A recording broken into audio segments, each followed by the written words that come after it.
আসসালামু আলাইকুম। আমরা আজকে অ্যান্ড্রয়েড স্টুডিওতে কিভাবে আইডিইতে যদি কোডগুলা ছোট দেখা যায় এটাকে কিভাবে আমরা বড় সাইজে দেখবো বা বড় সাইজ কাস্টমাইজ সাইজ কিভাবে তৈরি করতে হয় সেটা আমরা দেখবো। এই যে এখানে আমরা যে স্ক্রিনটা দেখতে পাচ্ছি এটাতে কোডগুলা খুব ছোট ছোট দেখা যাচ্ছে। এই ক্ষেত্রে আমাদের কাজ করার ক্ষেত্রে অনেক সময় সমস্যা হয়ে থাকে। যাদের চোখের সমস্যা তাদের তো আরো বেশি সমস্যা হওয়ার কথা। তো এক্ষেত্রে আমরা কিভাবে কোডটাকে এটা সাইজকে কিভাবে বড় করতে হবে সেটা আমরা বড় করে নিতে হবে সেটা আমরা আজকে দেখবো। তো প্রথমে আমরা ফাইলে চলে যাচ্ছি। এখান থেকে সেটিং অপশনে যাব আমরা। সেটিং অপশনে গেলাম।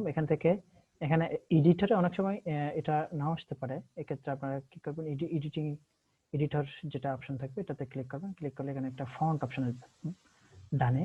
এখান থেকে ফন্ট অপশনে ক্লিক করবেন। এখান থেকে ফন্ট অপশনে ক্লিক করার পর এখানে আপনার ফন্ট নেমটা আসবে। এখানে আমার একটা ফন্ট নেম দেখা যাচ্ছে। ফন্ট সাইজটা দেওয়া আছে। ফন্ট সাইজটা 11 তে দেওয়া আছে। এটাকে আমি নিজের মতো করে বাড়িয়ে নেব। এটাকে আমি 24 দিলাম।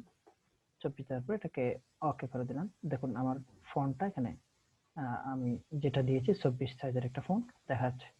সো এটাই ছিল আমাদের আজকের ক্লাসের অংশ। এতটুকুই। নেক্সট ক্লাসে অন্য একটা টপিক নিয়ে আলোচনা হবে ইনশাল্লাহ।